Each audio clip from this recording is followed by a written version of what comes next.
ജീവിതത്തിൽ ഏത് ലക്ഷ്യങ്ങൾ ആഗ്രഹിച്ച് പഠിക്കുന്ന ആളുകളും അല്ലെങ്കിൽ അതിനുവേണ്ടി പ്രവർത്തിക്കുന്ന ആളുകൾക്കും പലപ്പോഴും നേരിടുന്ന ഒരു പ്രശ്നമാണ് നമുക്ക് എല്ലാ സമയത്തും മോട്ടിവേഷൻ അല്ലെങ്കിൽ എനർജി മെയിൻറ്റെയിൻ ചെയ്യാൻ പറ്റുന്നില്ല.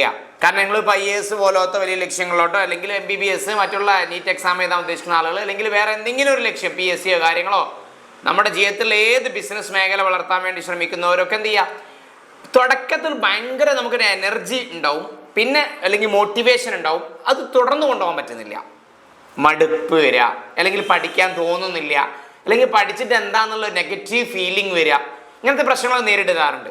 പല ആളുകളും ചോദിക്കുന്നതാണ്. അപ്പം അത്തരക്കാർ കുറച്ച് കാര്യങ്ങൾ അവരുടെ പഠനത്തിലും കാര്യങ്ങളൊക്കെ ശ്രദ്ധിച്ചു കഴിഞ്ഞാൽ നിങ്ങളുടെ മോട്ടിവേഷൻ, നിങ്ങളുടെ എനർജി ലെവൽ നിങ്ങൾക്ക് വിജയിക്കുന്നത് വരെ നിങ്ങൾ എന്താണോ ലക്ഷ്യം വെക്കുന്നത് ആ ലക്ഷ്യം നേടുന്നത് വരെ എന്ത് ചെയ്യാൻ പറ്റും, നിലനിർത്താൻ പറ്റും എന്നുള്ളതാണ്. ആ കാര്യങ്ങൾ എന്തൊക്കെയാണെന്നുള്ളതാണ് നമ്മൾ ഇന്ന് വിശദമായിട്ട് ഡിസ്കസ് ചെയ്യുന്നത്. ഇത്തരത്തിൽ നിങ്ങളുടെ ലക്ഷ്യവുമായി ബന്ധപ്പെട്ട് മറ്റുള്ള ഗൈഡൻസും ബന്ധപ്പെട്ടും കാര്യങ്ങളൊക്കെ ലഭിക്കുന്ന ഒരുപാട് കാര്യങ്ങൾ നിങ്ങൾക്ക് ഏറ്റവും ഉപകാരപ്രദമാവുന്ന, നിങ്ങളുടെ മക്കൾക്കുമൊക്കെ ഉപകാരപ്രദമാവുന്ന കാര്യങ്ങൾ നമ്മൾ ഈ ചാനലിലൂടെ ഷെയർ ചെയ്യുന്നുണ്ട്. അത്തരത്തിൽ ഈ കാര്യങ്ങൾ ലഭിക്കാനായിട്ട് നിങ്ങൾ എന്ത് ചെയ്യുക, ചാനൽ സബ്സ്ക്രൈബ് ചെയ്യാത്ത ആളുകൾ ഇനിയുണ്ടെങ്കിൽ ചെയ്യാൻ മറക്കരുത്. എന്ത് സംശയങ്ങളും കാര്യങ്ങളൊക്കെ വരികയാണെങ്കിൽ നിങ്ങൾക്ക് ഇവിടെ നമ്പറുമായിട്ട് ബന്ധപ്പെടാൻ കൂടുതൽ ഡീറ്റെയിൽസ് അറിയാവുന്നതാണ്. അതിൽ ഒന്നാമത്തെ കാര്യം എന്ന് പറയുന്നത് shift from motivation to discipline ആണ്. നമ്മൾ എപ്പോഴും നിലനിർത്താൻ ശ്രമിക്കേണ്ടത് മോട്ടിവേഷൻ അല്ല, നമ്മുടെ ഡിസിപ്ലിനാണ്. ഡിസിപ്ലിൻ നിങ്ങൾക്ക് ഉണ്ടായിക്കഴിഞ്ഞാൽ കൺസിസ്റ്റൻസി ഉണ്ടാവും എന്നുള്ളതാണ്. കാരണം മോട്ടിവേഷൻ ഇന്നിപ്പോൾ നിങ്ങൾ മോട്ടിവേഷൻ ക്ലാസ് കേട്ടോ ഭയങ്കര ആവേശത്തിൽ വരും, നാളെ അത് മടുക്കും. മോട്ടിവേഷൻ ഇങ്ങനെയാണ്, എനർജി ലെവൽ കൂടും കുറഞ്ഞു കഴിയും. അതേസമയത്ത് ഒരു ഡിസിപ്ലിൻഡ് മൈൻഡ് അല്ലെങ്കിൽ ലൈഫ് സ്റ്റൈലുള്ള ആൾ സ്വാഭാവികമായിട്ടും അയാൾ തീരുമാനിച്ച കാര്യം എന്താണോ അത് അയാൾ എത്ര പേരെ മുന്നോട്ട് കൊണ്ടുപോകും. അപ്പോൾ ഡിസിപ്ലിൻ ഉണ്ടാക്കാൻ വേണ്ടി ശ്രദ്ധിക്കുക എന്നുള്ളതാണ്. അഥവാ കറക്റ്റ് സമയത്ത് എഴുന്നേൽക്കുന്നത്, കറക്റ്റ് സമയത്ത് കറക്റ്റ് അളവിൽ ഭക്ഷണം കഴിക്കുന്നത്, എക്സസൈസ് ചെയ്യുന്നത്, ഇങ്ങനെ ജീവിതത്തിൽ ഓരോരോ ചെറിയ ചെറിയ കാര്യങ്ങളായാലും മതി. ഹാബിറ്റ് ഫോം ചെയ്യുക, ചെറിയ ചെറിയ ഹാബിറ്റുകൾ മതി. ചെറിയ ചെറിയ കാര്യങ്ങൾ ചെയ്ത് നിങ്ങൾക്ക് വലിയ കാര്യങ്ങളിലേക്ക് എത്താൻ പറ്റുക. നമ്മൾ പറയാറുണ്ടല്ലോ, 1% ഇമ്പ്രൂവ്മെന്റ് ഒരു ദിവസം നിങ്ങൾക്ക് ഉണ്ടാക്കാൻ പറ്റി കഴിഞ്ഞാൽ ഒരു വർഷം കൊണ്ട് നിങ്ങൾക്ക് 37% നിങ്ങൾ എന്ത് കാര്യം ചെയ്യുകയാണെങ്കിലും എന്ത് ചെയ്യും, അതിൽ ഇമ്പ്രൂവ്മെന്റ് ഉണ്ടാവും എന്നുള്ളതാണ്. അപ്പോൾ ചെറിയ രീതിയിൽ പ്രോഗ്രസ് ഉണ്ടാക്കുക, ഹാബിറ്റ് ക്രിയേറ്റ് ചെയ്യുക. നമ്മൾ മോട്ടിവേഷൻ വേണം, അത് മോട്ടിവേഷൻ എന്തായിട്ട് മാറ്റുക, ഡിസിപ്ലിൻഡ് ആയിട്ട് മാറ്റുക എന്നുള്ളതാണ്. അങ്ങനെ ആക്കി കഴിഞ്ഞാൽ നിങ്ങൾക്ക് എന്ത് ചെയ്യും, ഒരു ഡെയിലി റൂട്ടീൻ ഫോളോ ചെയ്യുക, പ്ലാനിങ് ഫോളോ ചെയ്യുക. ഓക്കെ, അങ്ങനത്തെ രീതിയിലൊക്കെ ചെയ്ത് കഴിഞ്ഞാൽ നിങ്ങൾക്ക് എന്ത് ചെയ്യാൻ പറ്റും, അത് എത്ര കാലം വരെ മുന്നോട്ട് കൊണ്ടുപോകാൻ പറ്റും എന്നുള്ളതാണ് ഒന്നാമത്തെ കാര്യം. അപ്പൊ ഡിസിപ്ലിൻഡ് അല്ലാതെ ആളെ ശ്രദ്ധിക്കണം കേട്ടോ. കാരണം ഒരു ദിവസം കുറെ പഠിക്കും, പിന്നെ പഠിക്കൂല. ഒരു ദിവസം നേരത്തെ എണീക്കും, പിന്നെ എന്നും നേരമേ കിടക്കും. ഒരു ദിവസം എക്സസൈസ് ചെയ്യും, പിന്നെ 4 ദിവസം ഇല്ല. അങ്ങനെ ഉണ്ടാവരുത്. ചെയ്യുന്നത് എത്ര കുറച്ചാണെങ്കിലും കുറച്ചു മതി മെയിൻറ്റെയിൻ ചെയ്യാം. നിങ്ങളൊരു 5 മിനിറ്റ് അല്ലെങ്കിൽ ഒരു 10 മിനിറ്റ് ജിമ്മ് പോയിക്കോ, അതെല്ലാ ദിവസവും പോയാൽ മതി. അല്ല നിങ്ങൾ 2 മണിക്കൂർ പോകണമെന്നില്ല. അല്ലെങ്കിൽ രാവിലെ 5 മിനിറ്റ് നടന്നോ, അതെല്ലാ ദിവസവും നടക്ക്. ഒരു 5 മിനിറ്റ് യോഗ ചെയ്യുക അല്ലെങ്കിൽ മെഡിറ്റേഷൻ ചെയ്യുക, അതെല്ലാ ദിവസവും ചെയ്യുക. അല്ലാതെ 1 മണിക്കൂർ മെഡിറ്റേഷൻ നാളെ മടുക്കണ്ട. രണ്ടാമത്തെ കാര്യം എന്ന് പറയുന്നത് break big goal into small. വലിയൊരു കാര്യം ചെറിയ ചെറിയ കാര്യങ്ങളാക്കി മാറ്റുക. നിങ്ങൾ നോക്ക്, നിങ്ങൾക്കൊരു ഭക്ഷണം കഴിക്കാൻ വേണ്ടി ഒരു ചലഞ്ച് നിങ്ങൾ ഏറ്റെടുക്കാണ്. ഒരു തണ്ണിമത്തം, വലിയൊരു തണ്ണിമത്തം കഴിക്കണം, ഒരു ദിവസം കൊണ്ട് കഴിക്കണം, അല്ലെങ്കിൽ കഴിക്കണം എന്നേ പറഞ്ഞിട്ടുള്ളൂ. ഒറ്റയടിക്ക് അത് തിന്നാൻ ശ്രമിക്കണോ? വേണ്ട. അതിനെ ഒരു 10, 20, 30 കഷ്ണങ്ങളാക്കി വെച്ച് നോക്കിയാൽ ഓരോ ചെറിയ ചെറിയ കഷ്ണങ്ങൾ എടുക്കാൻ ഭയങ്കര നമുക്ക് ഈസി ആയിരിക്കും.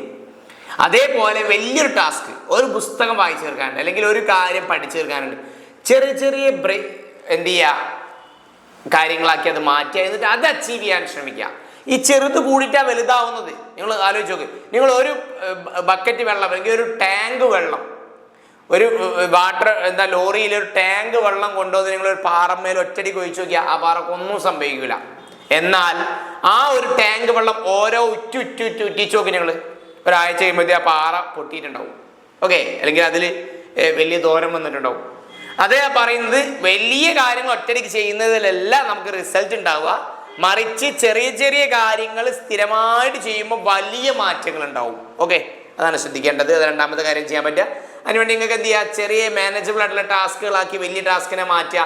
അതിൽ ഓരോന്ന് ജയിക്കുന്ന സമയത്ത് നമ്മളൊന്ന് സപ്പോർട്ട് ചെയ്യുക, അത് കറക്റ്റ് ചെക്ക് ചെയ്യുക, കറക്റ്റ് ചെയ്ത് പോകുന്നുണ്ടോ, അതൊക്കെ ചെയ്ത് കഴിഞ്ഞാലൊക്കെ നിങ്ങൾക്ക് എന്ത് ചെയ്യാൻ പറ്റും, മോട്ടിവേഷൻ മെയിൻറ്റെയിൻ ചെയ്യാൻ പറ്റും. കാരണം ഒരു വലിയ ടാസ്ക് നാളത്തേക്ക് നിങ്ങൾക്ക് തന്നെ കൊടുത്തു കഴിഞ്ഞാൽ അത് നാളെ ചെയ്യാൻ പറ്റില്ലെങ്കിൽ നമ്മളുടെ മൈൻഡ് ഒന്ന് വീക്കാവും. കാരണം ഇതിനെ കൊണ്ട് പറ്റൂല, മറ്റന്നാളും ചെയ്യാൻ പറ്റില്ല, അതിനെ പറ്റിയൊന്നും ചെയ്യാൻ പറ്റുന്നില്ല, പിന്നെ നമ്മൾ ഡെസ്പ ഇതിനോട് നടക്കൂല എന്ന് പറയും. അതേസമയത്ത് വലിയൊരു കാര്യത്തെ വലുതാക്കണ്ട, ചെറിയൊരു കാര്യം കൊടുക്കുക. ഇതിന്ന് തീർക്കുക. അത് വളരെ ആക്റ്റീവായിട്ട് നമ്മൾ ചെയ്ത് തീർക്കും. അപ്പം ഭയങ്കര എനർജി കിട്ടും. നാളെ അതിൻ്റെ അടുത്ത ബാക്കി അങ്ങനെ ചെയ്ത് പോയാൽ മതി. ഓക്കെ, അത് രണ്ടാമത്തെ ചെയ്യാം.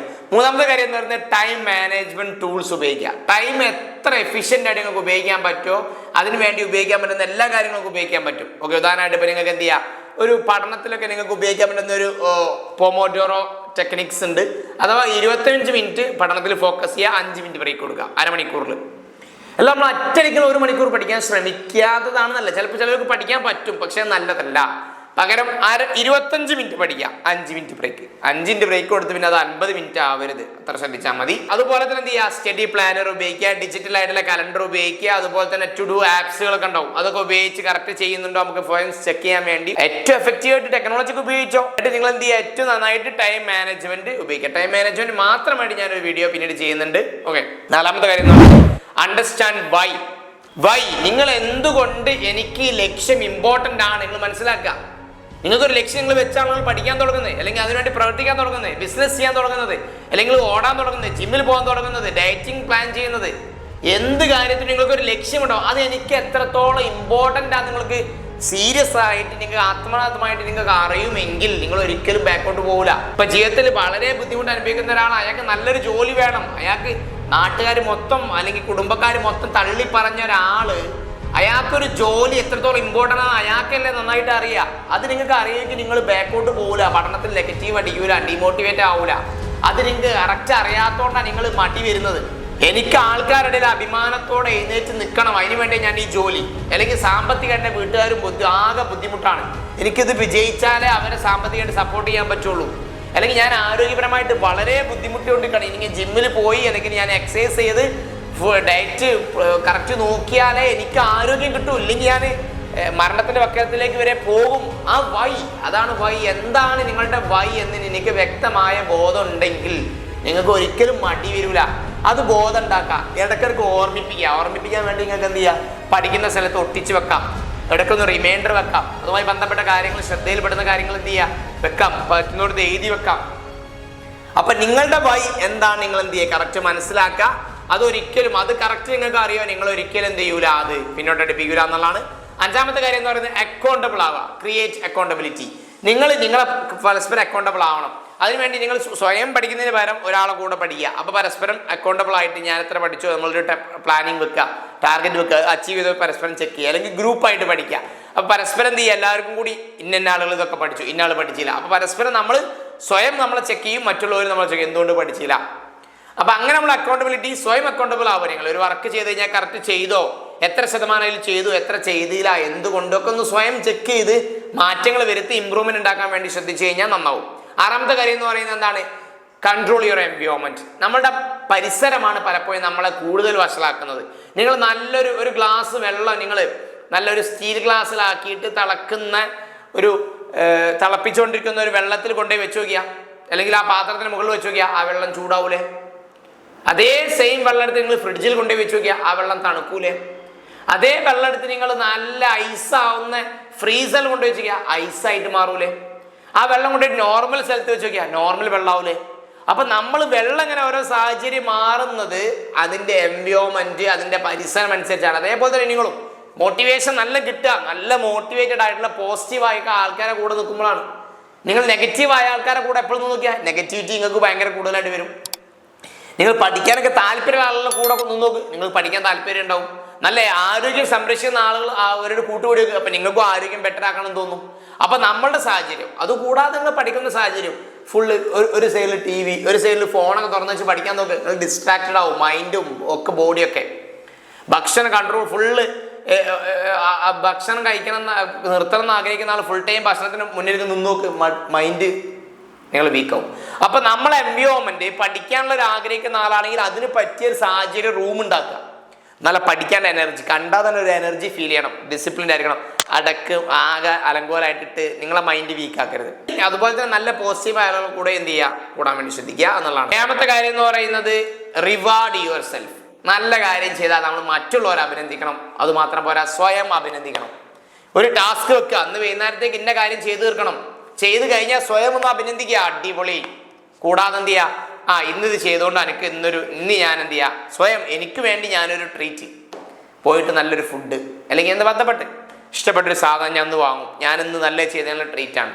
അതേപോലെ നമ്മൾ സ്വയം എന്ത് ചെയ്യുക, സെലിബ്രേറ്റ് ചെയ്യുക, നമ്മൾ സ്വയം അപ്രീഷിയേറ്റ് ചെയ്യുക. അത് നിങ്ങൾക്കൊരു മൈൻഡ് എന്ത് ചെയ്യാനാ ചെയ്യുക. അതുപോലെ തന്നെ ശ്രദ്ധിക്കുന്ന കാര്യം മറ്റുള്ളവരെ, നിങ്ങളെ മക്കളെ, നിങ്ങളെ സഹോദരന്മാരെ, നിങ്ങളെ ഫ്രണ്ട്സിനെ നല്ലത് കണ്ടാൽ അഭിനന്ദിക്കണം, അപ്രീഷിയേറ്റ് ചെയ്യണം. അത് അവരെ വളർച്ചയ്ക്ക് നല്ല ഗുണം ചെയ്യും. അത് നിങ്ങൾ മടി കാണിക്കരുത്. അപ്പൊ നിങ്ങൾ മറ്റുള്ളവരെ അപ്രീഷിയേറ്റ് ചെയ്യുമ്പോൾ നമ്മളും ആളുകളെ അപ്രീഷിയേറ്റ് ചെയ്യുള്ളൂ. എട്ടാമത്തെ കാര്യം എന്ന് പറയുന്നത് be kind to yourself. നിങ്ങൾ ശ്രദ്ധിക്കേണ്ട കാര്യം എന്ന് പറയുന്നത് ചിലപ്പോൾ ഇങ്ങനെയൊക്കെ ടാസ്ക് ഒക്കെ വെച്ച് ചിലപ്പോൾ അത് അച്ചീവ് ചെയ്തില്ല എന്ന് വരും. ഒരു ദിവസം ടാർഗറ്റ് മോശമായി എന്ന് വരും. അങ്ങനെ സംഭവിക്കും.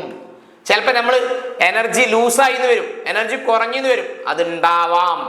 അതൊരു പ്രശ്നമാക്കി കാണണ്ട. അത് എനർജി കുറഞ്ഞ എനർജി വരട്ടെ, ഞാൻ പഠിക്കുന്നുള്ളൂ അങ്ങനെ വെക്കരുത്. സ്റ്റാർട്ട് ചെയ്യുക, കുറഞ്ഞ ലെവലിലാണ് തുടങ്ങുക, 0 കൊണ്ടും സ്റ്റാർട്ട് ചെയ്യാം. എനർജി വീക്കായി പഠിക്കാതെ എന്നാൽ 2 ദിവസം ഞാൻ വേണ്ട മടി മാറ്റിയേക്കാം, അങ്ങനെ ഉണ്ടാവരുത്. എനർജി വീക്കായോ നിങ്ങൾ പഠിച്ചു തുടങ്ങാം, വീണ്ടും എനർജി ഓട്ടോമാറ്റിക്കായിട്ട് വരും. അപ്പോൾ ഓക്കെ, ഇത് സംഭവിക്കുന്നതാണ്, എല്ലാവർക്കും സംഭവിക്കുന്ന. അപ്പ് ആൻഡ് ഡൗൺ ഉണ്ടാവും എല്ലാത്തിലും, പഠനത്തിലായാലും ബിസിനസ്സിലായാലും വരുമാനത്തിലായാലും മാർക്കിലായാലും വിജയത്തിലായാലും എല്ലാത്തിലും അതുണ്ടാവും. അത് വന്നോട്ടെ, സ്വാഭാവികമാണ്. അത് ഇതിൻ്റെ നാച്ചുറലാണ് മനസ്സിലാക്കിയിട്ട്. അപ്പോൾ ഈ 7 കാര്യങ്ങൾ നിങ്ങൾക്ക് 8 കാര്യങ്ങൾ മെയിൻറ്റെയിൻ ചെയ്യാൻ പറ്റുകയാണെങ്കിൽ നിങ്ങൾക്ക് എന്ത് ചെയ്യാം, മോട്ടിവേഷൻ മെയിൻറ്റെയിൻ ചെയ്യാൻ. ഏറ്റവും ഇമ്പോർട്ടൻറ്റ് മോട്ടിവേഷനിലേറെ നിങ്ങൾ ഫോക്കസ് ചെയ്യേണ്ടത് ഡിസിപ്ലിൻഡ് ലൈഫ് ഉണ്ടാക്കാനാണ്. അത് ഉണ്ടാക്കിയാൽ മോട്ടിവേഷൻ താനെ കൂടെ വന്നോളും. അതുണ്ടോ ഇല്ലേ എന്നുള്ളത് സ്വയം ചിന്തിക്കുക. പിന്നെ അതിൽ ഞാൻ വിട്ടുപോയൊരു കാര്യം നിങ്ങൾ ശ്രദ്ധിക്കേണ്ടത് ഹെൽത്ത്. നല്ല ഹെൽത്ത് നിങ്ങൾക്ക് ഉണ്ടാവണം. അതിനുവേണ്ടി വെള്ളം നന്നായിട്ട് കുടിക്കണം. അതുപോലെ തന്നെ ആവശ്യമായ ഭക്ഷണവും കാര്യങ്ങളും കഴിക്കാൻ മറക്കരുത്.